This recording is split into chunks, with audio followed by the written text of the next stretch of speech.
Hey, it's Joel Mark Witt coming to you from Los Angeles, California. We just finished our 5-day profiler training event. This is part 2 of a short little series of videos that we're doing showing you some of the core content during profiler training. In the last video, we talked about the difference between introversion and extroversion and some of the maybe the challenges or red herrings or things that could throw you off your game when you're in a profiling session. In this video, we're going to roll into right now is Antonio and myself talking from the stage about the differences between intuition, and sensing. And when you're in a profiling session or talking to somebody, some of the false reads or red herrings you can get based on maybe a sensor who's showing up as an intuitive or an intuitive that might be showing up as a sensor. How do you know the difference? What are some things to watch out for? So let's go ahead and roll in that video now, and you're going to get to see some of the things we talk about in the differences for a profiling session.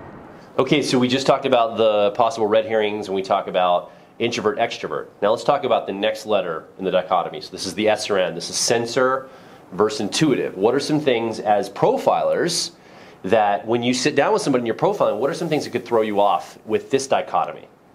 There's a lot of stereotypes around sensors and intuitives that are quite inaccurate, but understandable considering that they tend to emerge in communities around Myers-Briggs because of a strong intuitive bias. Intuitives have a tendency to really enjoy the patterns that they see in systems like Myers-Briggs, and a lot of communities are sort of overrun with intuitives. And the challenge with profiling, particularly as an intuitive, is that we all overvalue our own experience. So we believe that all intuitives are like us, or we believe all sensors are like us if we're a sensor. So we're looking for markers that we personally identify with, and the challenge is that because this frames sort of our worldview and the things that we have a tendency to be interested in, then when people are doing profiling with sensors and intuitives, if they end up really liking somebody or having a lot of shared interests with them, they project onto them whatever their sensing or intuitive dichotomy is. And so the red herring here is you as the person you're calibrating against. The challenge is that if you're an intuitive, you have a tendency to think anybody you like is also an intuitive, all right? And that's not how that works. There are plenty of sensors who can have the exact same interests that you have. The real difference between the two is what level of abstraction is the person not only comfortable with, but comfortable with over a long timeline. So the more that the higher up intuition is in what's called their cognitive function stack, or the mental processes that they identify with the most, the higher intuition is on their stack, the more likely they are to engage in intuitive ideas, topics, interests for a very long period of time. Their threshold is much higher. And the reverse is true with sensors. The higher up that the sensing function or being a sensor is an easier way of looking at it is in their stack, then the higher threshold they have for more concrete, tangible, verifiable conversation. So what's interesting, and Joel and I like to talk about this, is the difference between reading and writing. The more a person favors intuition, the more that they both read it or are able to sort of understand it as it's being talked about, intuitive concepts, abstractions, what ifs, implications, meaning, that sort of thing. The more that they're able to not only hear it and be interested in it when they hear it, but the more they're able to create that kind of content or generate it from within themselves. And all people, by the way, have both an intuitive and a sensing side of us. We're actually both sensors and intuitives. Every person is. As to what degree? What degree is it, right? Exactly.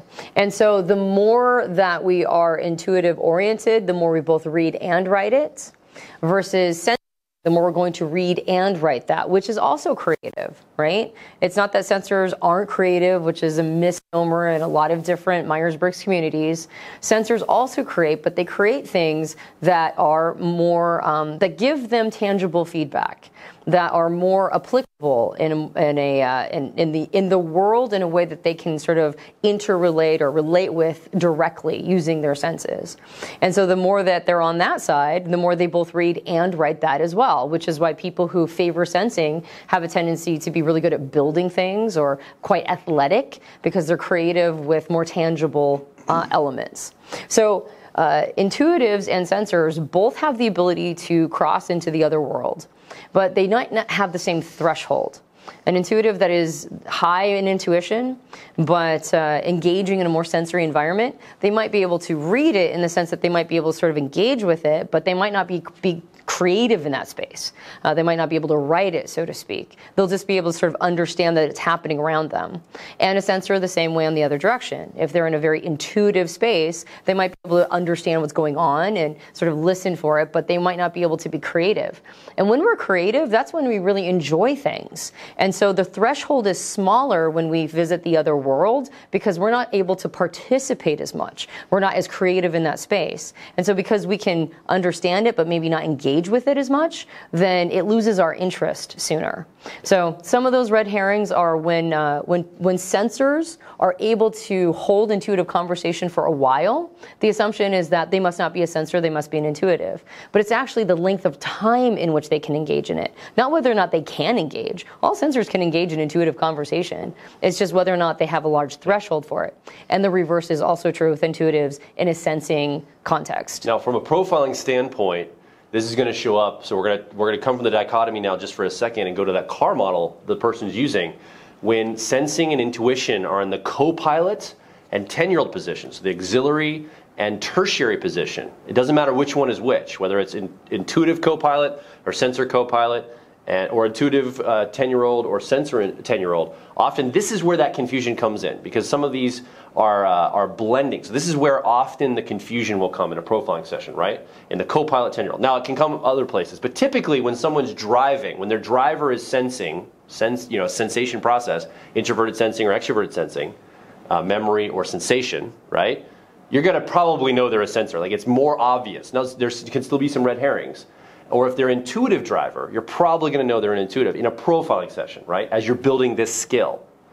However, if it's in the co-pilot or 10-year-old, it doesn't matter which, but the perceiving processes are on that side of the car model, it's sometimes going to be a challenge because those are closer together. It's not as extreme differential there, right, from profiling. So that's something to watch out for as we're profiling people in this class as we move forward. So you want to build the skill of being able to determine which perceiving style they favor, sensing or intuition, when they have a strong relationship with both. Yeah. And that's really what you're trying to fillet out, is when somebody has a strong relationship with both of them, which one do they actually favor and which one are they going to in a more sort of less sophisticated but maybe more defensive or over-reliant way. And so we're going to talk about this in the coming course on how to do that.